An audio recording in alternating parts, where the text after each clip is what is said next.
Alright, settle down, settle down. Class starts now. There will be no spell flinging or talking without raising one's hand in this classroom.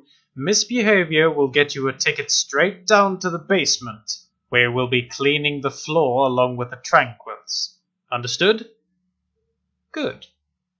Now, my dear students, I am Senior Enchanter Absalom, and will be leading this course about the history and lore of Thedas.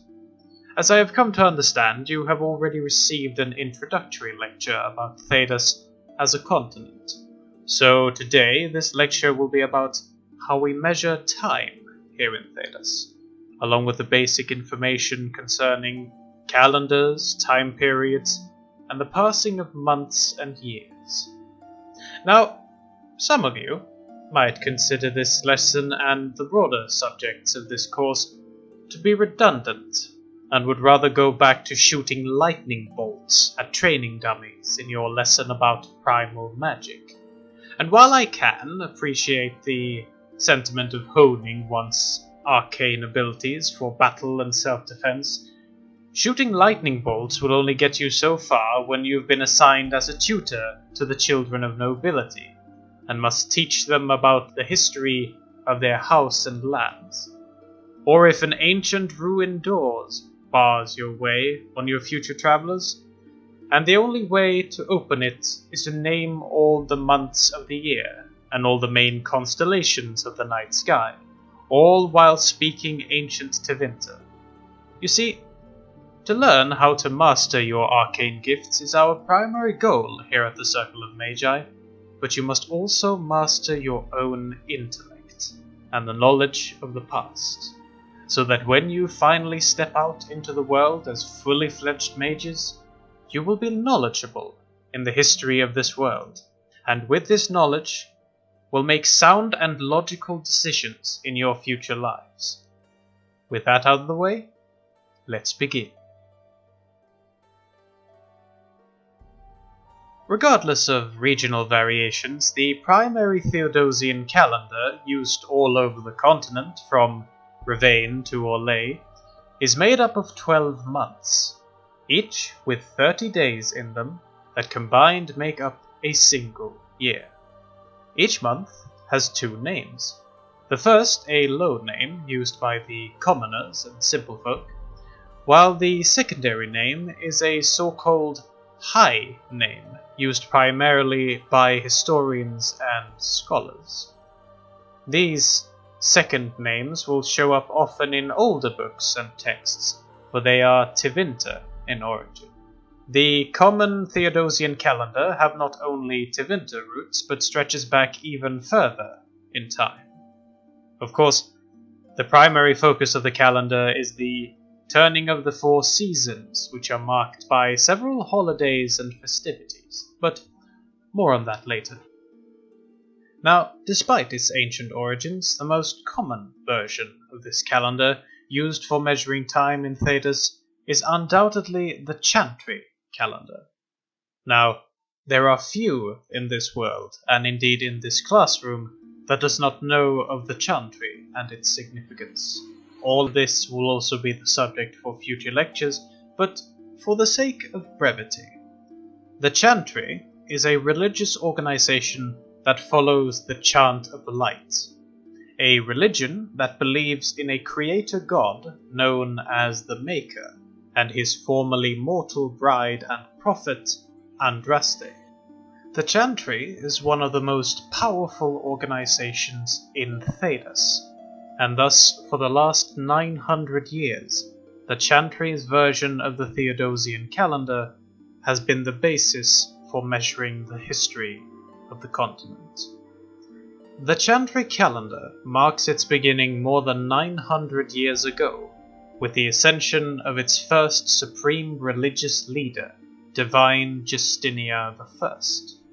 And so the first year in the Chantry calendar's history became the year 1-1 Divine.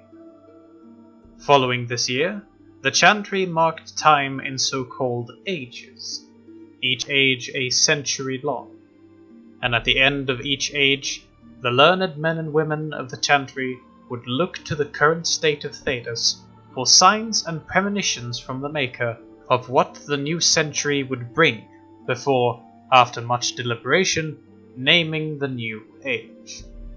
This ritual has continued up until this day, where we now live in the 9th age of the Chantry Calendar.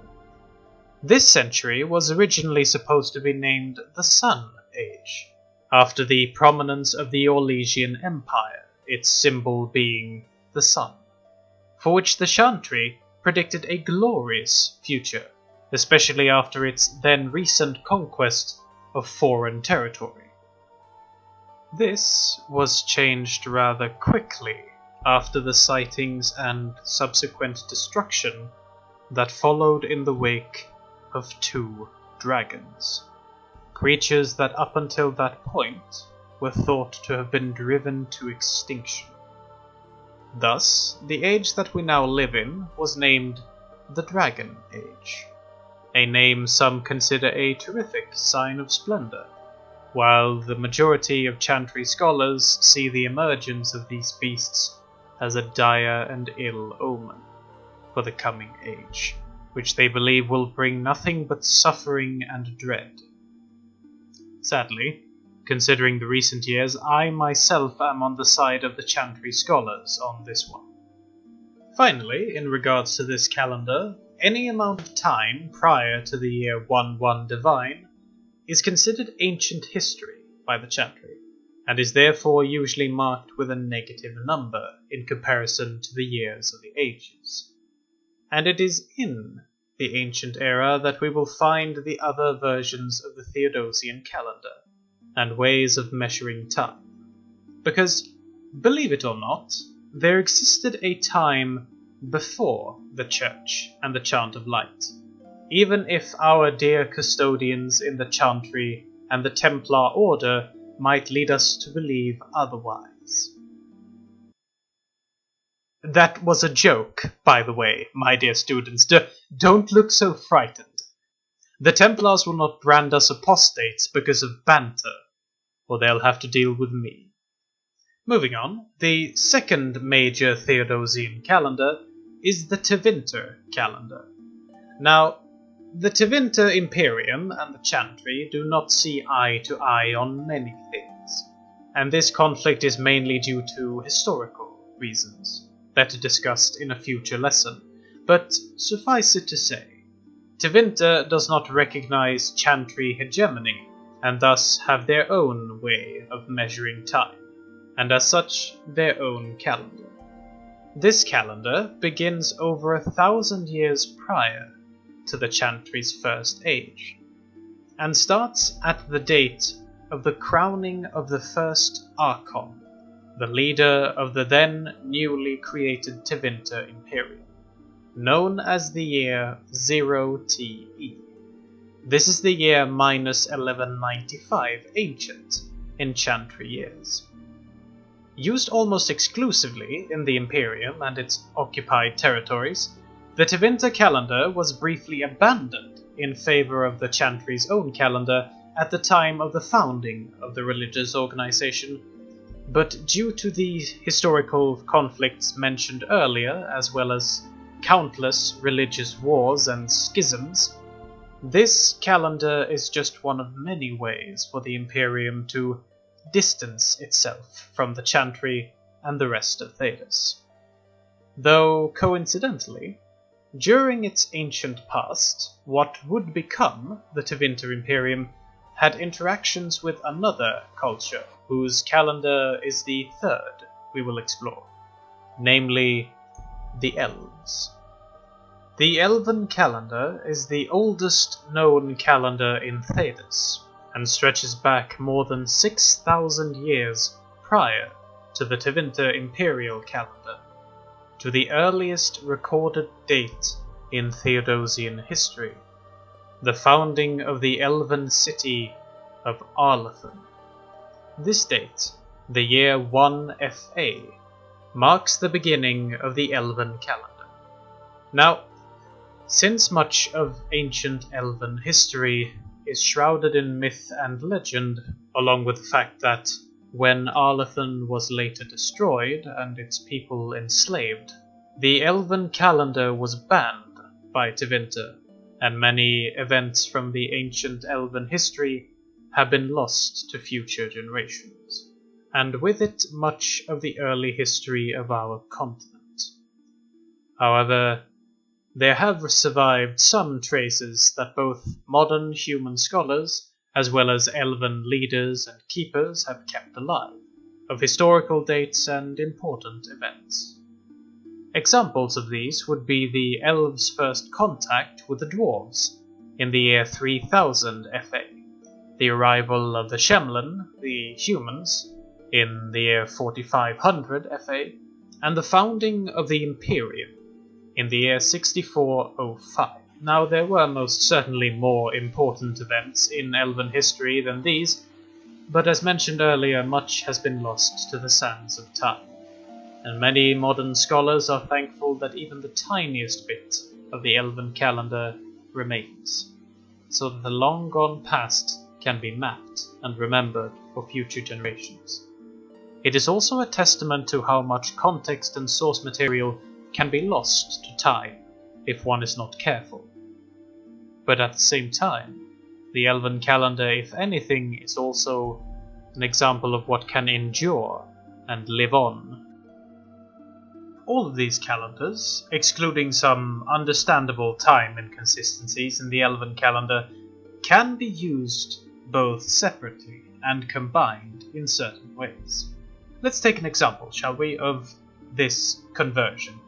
The quite recent year of 930 Dragon in the Chantry calendar. Now, this date is quite straightforward. It is the 30th year of the 9th age of the Chantry. This date would in turn be the year 2024 in the Tevinter version, since this calendar has an earlier starting point than the Chantry's. And the same can be very much said if you were to use the Elven calendar. In that case, this date would become the year 8429, roughly estimated, after the founding of Arlathan. While the Chantry version is, as mentioned, the one most commonly used, you will undoubtedly in your future studies come across books and source material that will refer to the Tevinter version and maybe even the Elven version, which is why this will be a fruitful skill to learn from this lesson, my students. After this lesson, you will be able to navigate historical texts more easily and be more knowledgeable about the passage of time in general, which is a good skill to have. These three calendars are the most well-known and used in Thedas, but even so, sometimes the most stringent historian might overlook some details that might lay right in front of him, or in this particular case, right underneath his feet. For just as we here on the surface, humans and elves, have counted the passage of time, so too have the dwarves done for just as long, if not longer. As mentioned in the previous lesson, the history of the dwarves stretches back far into the Ancient Age, since they and the elves are the main original inhabitants of the continent. And as we have learned from today's lecture, one of the main surviving events of the Elven calendar were the first interactions between the two races in the year 3000 FA. Now, as far as we know, the dwarves do not have a specific calendar of their own, and if they do, it is beyond the knowledge of us surface dwellers. However, they do divide their history into specific measures of time, namely ages. The dwarven institution known as the Shaperet is responsible, among many things, for the documentation and preservation of dwarven history within the so-called memories, the archives of the dwarves.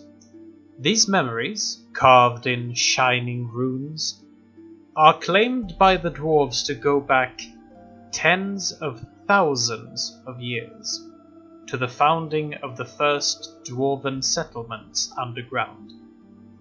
Now this is a very fascinating claim, since the oldest date in the Elven Calendar, the year 1 FA, is roughly more than 8,000 years in the past. Now it is definitely feasible, considering that a lot of ancient Elven lore have been lost to time, that there was a time before the founding of Alathan that we do not know about. But the fact that the dwarves claim that their recorded history stretches back far longer than the earliest recorded date in Thedas' history is quite the bold statement. This should, however, be taken with a grain of salt. For even though there might be things about Dwarven history that the dwarves themselves have kept from us here on the surface, things that might shed some light on chronological research and unknown history, the Shapewrit's memories are not without their own faults. Dwarves without a caste, and those dwarves who venture to the surface, are stricken from the archives, as if they never existed. And in recent years, illegal historical revisionism have, on some occasions, occurred within the Shapewrit to serve political agendas. Not to mention the fact that, like the Elven Calendar, the dwarves too have lost much of their ancient history after the fall of their vast underground empire in the deep roads. The Dwarven memories indeed stretch back far, but they are neither complete nor infallible for the purpose of studying the passage of time. But, it has to be said, not a lot of this is very relevant to most Theodosians in their day-to-day lives. Why should the farmer fill his mind with ancient Tevinter names when he should instead focus on the harvest or the changing of the seasons? Indeed, many commoners only turn to the calendar when in fact it is time for the harvest, when to expect the change in the weather, and the yearly festivities and holidays. All over the continent, Theodosians celebrate 5 major holidays that in one way or another is bound to the changing of the seasons and the passage of time. First Day, the start of the new year, where families, towns and neighbours gather from near and far to commemorate the last year. Winter's End, the end of winter and the dawn of spring, celebrated in early Guardian, or Plutanis, the second month of the year, if you remember, a time for theatre, trading, and in some cases even marriage arrangements. Then we have Summer's Day, the joyous start of summer in early blooming tide, or Molioris, where marriages are carried out and young boys and girls who come of age are dressed in white and taught the responsibilities of adulthood by the local chantry before going out frolicking in the summer's fields. Funalis comes next, also known as All Souls' Day, in early August or Matronalis, where the spirits of the deceased are remembered, and the chantry lights bonfires to remember the death of the prophet Andraste. Lastly, we have Saturnalia, a multifaceted holiday at the end of the year, in early First Fall or Umbralis, that are celebrated in everything from feasts and the giving of gifts to wild week-long celebrations and masquerades in Antiva, for example. The majority of these celebrations have Tevinter origin and retain their Tevinter names, but many of its religious practices have been replaced by the religious practices of the chantry. The relevance of these holidays and the calendar in general are summarized quite well by the great scholar Ferdinand Genitivi in his work The Studious Theologian, here concerning Thedas' calendar. Quote, "For most good folk, the details of our calendar have little purpose. It is useful only for telling them when the Summer's Day festival will be held, when the snows are expected to begin, and when the harvest must be complete. The naming of the years are a matter for historians and tacksmen, and few, if pressed, could even tell you the reason that our current age is named after dragons. It is, however, your duty to become as learned as these mentioned historians and taxmen, and thus the simple lives of the farmer eludes you for now in this tower of magic and learning. That will be all for today's lesson, my dear students. Read the marked chapters until next lesson and study hard, my dear future mages. I have been Senior Enchanter Absalom, and I will see you in the next lecture. Thank you very much for watching this video. More will come in the near future. As mentioned at the start of the video, I am experimenting a bit with out of and in-universe lectures, and have not yet decided on what fits better. But until the next video, I will have made a decision on the format of the entire series. Until then, if you prefer out of or in-universe, please let me know in the comments. This video is available on both YouTube and Minds, so if you enjoyed it, please like, share and subscribe, and maybe even leave a comment, since the algorithm likes that. I will see you guys in the next lore video. Until then, have a good one.